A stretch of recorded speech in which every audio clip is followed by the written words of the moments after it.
ವಿಶೇಷವಾಗಿ ನಮಗೆ ಜಾತ್ರಾ ಮಹೋತ್ಸವಕ್ಕಿಂತ ಮುಂಚಿತವಾಗಿ ಇಲ್ಲಿ ಕಳ್ತನ ಆಯಿತು ಅನ್ನುವಂಥದ್ದು ಒಂದು ಆರೋಪ ಬಂತು, ಆತಂಕ ಆಯ್ತು ಎಲ್ರಿಗೂ. ಈ ಆತಂಕ ಅದೆಲ್ಲ ಒಂದು ಕಡೆ ಸರಿಪಡಿಸ್ಬೇಕು. ಆ ತಾಯಿ ಮೇಲಿದ್ದಂಥ ತಾಳಿನ ಎಲ್ಲ ಒಂದು ಕಡೆ ಎತ್ಕೊಂಡವ್ರು ಕಳ್ಳರು ಅನ್ನೋಂಥದ್ದು ಅಲ್ಲಿ ನಮಗೆ ಮಾಹಿತಿ ಬಂತು. 43 ಗ್ರಾಮ್ಸ್ ಏನು ಕಳ್ತನ ಆಗಿತ್ತು ಅಂತ ನಮಗೆ ಅಪ್ರಾಕ್ಸಿಮೇಟ್ ಆಗಿ ಅನಿಸಿತ್ತು. ದೇವಸ್ಥಾನ ತಾಳಿ ಕಳುವಾಗಿಲ್ಲ, ಎತ್ತರಲ್ಲಿ ಮಾರಮ್ಮ ತಾಳಿ ಕಳುವಾಗಿಲ್ಲ, ತಾಳಿ ಕಳ್ತನ ಆಗಿಲ್ಲ. ತಾಳಿ ಕಳ್ತನ ಆಗಿಲ್ಲ.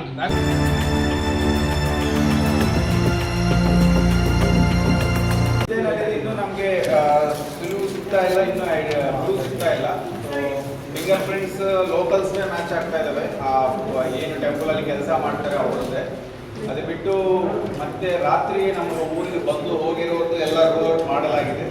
ಸೊ ನಾವು ಇನ್ನೂ ಮುಂದಿನ ಇನ್ವೆಸ್ಟಿಗೇಷನ್ ಮಾಡಲಾಗ್ತಾ ಇದೆ. ಮಿಕ್ಕಿದ ಈ ಟೆಕ್ನಿಕಲ್ ಎವಿಡೆನ್ಸ್ ಏನು ಇರ್ತದೆ ಅದೆಲ್ಲ ಅನಲೈಸ್ ಮಾಡಲಾಗ್ತಾ ಇದೆ. ಅದನ್ನು ಬೇಗ ಪತ್ತೆ ಮಾಡಿ ತಾಳಿ ಕಳವಾಗಿದೆ ಇಲ್ವಾ?